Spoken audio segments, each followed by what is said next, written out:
Hello friend, कैसे हो आप सभी लोग। आज के इस वीडियो में हम सामाजिक विज्ञान में यानी यूपी बोर्ड के सामाजिक विज्ञान के जितने भी एमसीक्यू हैं यानी 20 नंबर के जितने भी एमसीक्यू आते हैं उसको मैं आज आप क्लियर कर दूंगा कि केवल 60 एमसीक्यू आप तैयार कर लीजिए तो 100% गारंटी है कि ये 2024 के बोर्ड पेपर में आ जाएगा।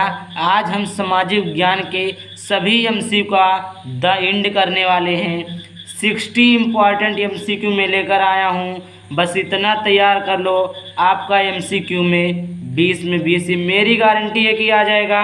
इस सामाजिक विज्ञान में सभी किताबों के जितने भी एमसीक्यू हैं वो हम लेकर आए हैं, और यहाँ पर जितने भी एमसीक्यू हैं वो क्या है, वेरी इम्पॉर्टेंट है। तो यूपी बोर्ड एग्ज़ाम 2024 के लिए ये बहुत ही शानदार और बहुत ही अच्छा वीडियो होने वाला है।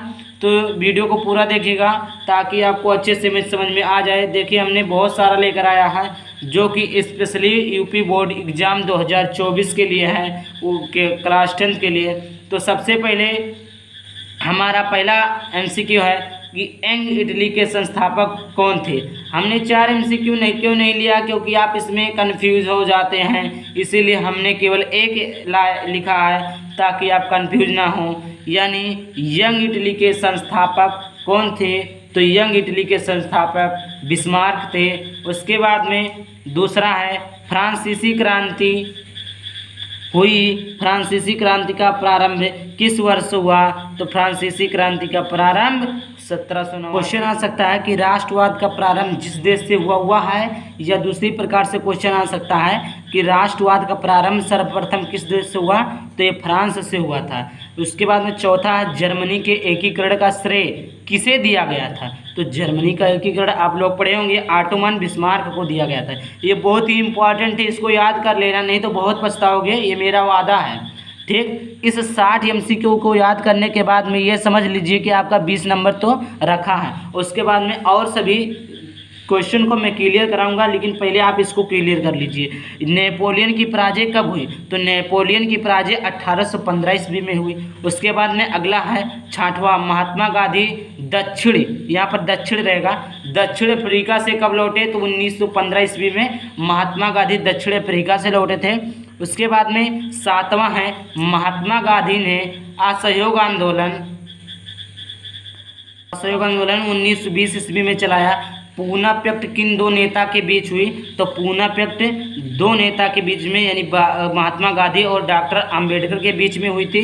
उसके बाद में सबनी अवज्ञा आंदोलन की शुरुआत किस महत्वपूर्ण घटना से हुई, यानी सबनी अवज्ञा आंदोलन को चलाने के लिए कौन सी घटना हुई थी, किसके कारण चलाया गया था, तो नमक कानून को तोड़ने के लिए चलाया गया था। उसके बाद करो या मरो का नारा किसका था, तो करो या मरो का नारा जो था वो महात्मा गांधी का था। उसके बाद में अगला है कि भारतीय राष्ट्रीय कांग्रेस की स्थापना कब हुई, तो भारतीय राष्ट्रीय कांग्रेस की स्थापना 1885 ईस्वी में हुई। उसके बाद में है महामंदी का प्रारंभ किस वर्ष से हुआ, तो महामंदी का प्रारंभ 1929 ईस्वी में हुआ।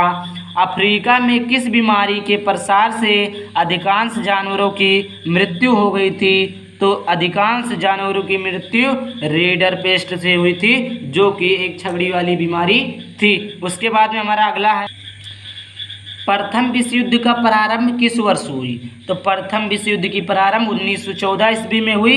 16वां नंबर है संयुक्त संघ की स्थापना कब हुई, तो संयुक्त संघ की स्थापना 1945 ईस्वी में हुई।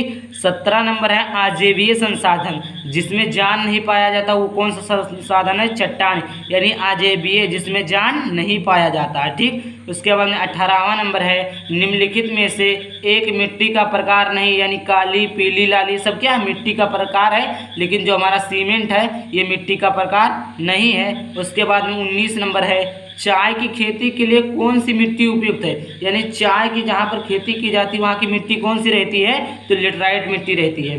उसके बाद में 20वां नंबर, निम्न में से कौन सा एक व्यक्तिगत संसाधन नहीं है, यानी स्वयं का संसाधन नहीं है। बगान है, भूमि है, चारागाह, खनिज जो है व्यक्तिगत संसाधन नहीं, यानी व्यक्ति का संसाधन नहीं है। उसके बाद में 21वां है, भारत में कितने प्रतिशत स्तनधारियों से लुप्त होने का खतरा है? 20%। स्तनधारी का मतलब जमीन पर रेंगने वाले, खतरा कितना है? 20% है।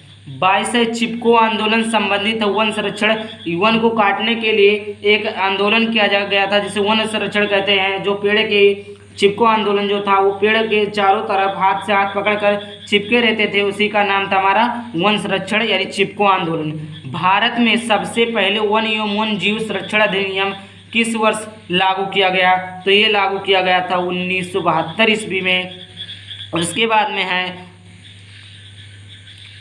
में है सुंदरवन राष्ट्रीय पार्क किस राज्य में स्थित है? तो पश्चिम बंगाल में स्थित है। कहाँ पर स्थित है? पश्चिम बंगाल में स्थित है। भारत की पहली नदी घाटी परियोजना किस पर बनाई गई? तो दामोदर। उसके बाद में है अगला, बहुउद्देशीय परियोजनाओं को किसने आधुनिक भारत का मंदिर कहा? जवाहरलाल नेहरू को कहा गया। ठीक, उसके बाद में हमारा अगला, टिहरी बांध परियोजना किस राज्य में स्थित है? तो ये उत्तराखंड में स्थित है। उसके बाद में 28वां, इनमें से कौन सी रबी फसल है? रबी फसल चावल है, मोटे अनाज है कि चना है कि कपास है? तो इसमें चना जो है वो रबी फसल है। उसके बाद में 29वां नंबर, निम्नलिखित में से कौन रेशेदार फसल है? जूट जो हमारा है एक रेशेदार फसल है। उसके बाद में निम्नलिखित में से कौन सी रोपड़ फसल है? तो हमारा गन्ना जो है रोपड़ फसल है। भूदान आंदोलन किसके द्वारा आरंभ किया गया? तो ये विनोबा भावे के द्वारा आंदोलन किया गया था। उसके बाद में है 32वां नंबर, निम्नलिखित में से कौन सी फसल मोटे अनाज के अंतर्गत सम्मिलित की जाती है? तो ये किसके अंदर की जाती है? ज्वार के अंदर की जाती है। 33वां नंबर है, झारखंड में स्थित कोडरमा निम्नलिखित में से किस खनिज का अग्रणी उत्पादक है? तो ये है अभ्रक। उसके बाद में है निम्नलिखित में से कौन सा परंपरागत ऊर्जा है? तो ये है सौर ऊर्जा। अगला है, निम्नलिखित में से कौन सा ऊर्जा का परंपरागत स्रोत है? तो ये कोयला है। ये गैर परंपरागत है और ये ऊर्जा का परंपरागत है। तो ये कोयला है, इसका सौर ऊर्जा है। उसके बाद में देखिए गैर परंपरागत मतलब सौर ऊर्जा का मतलब कोयला। निम्नलिखित में से कौन सा खनिज आधारभूत है? तो ये है लोहा अयस्क।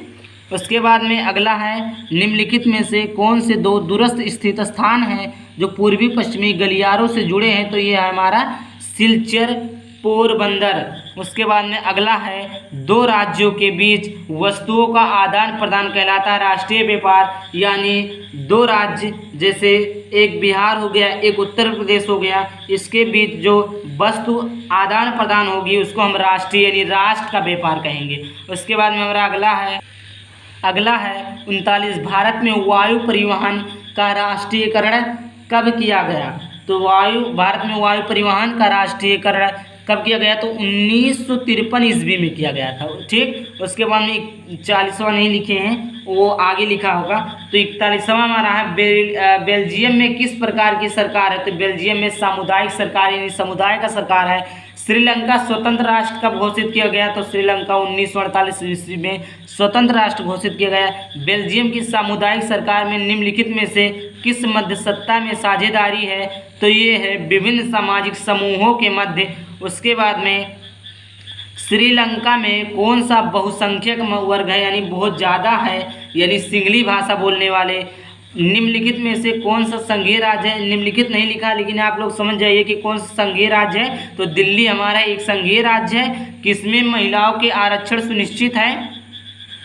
किसमें महिलाओं के आरक्षण सुनिश्चित है? तो पंचायती राज संस्थाओं में। भारत में कुल कितने संघीय राज्य है? तो 28 संघीय राज्य है। प्रांतीय प्रशासन का संचालन कौन करता है? यानी प्रांत का जो प्रशासन होता है उसका संचालन कौन करता है? तो मुख्यमंत्री जी करते हैं। लोकतंत्र का सबसे अच्छा तरीका क्या है? विविधता को समाप्त करना, जो भेदभाव करते हैं उसको समाप्त कर देना। समरूप समाज बनाने का प्रयास करना। समरूप मतलब एक ही प्रकार का समाज बनाने का तैयार करना। विभिन्नता के प्रति सकारात्मक दृष्टि से कोण रखना।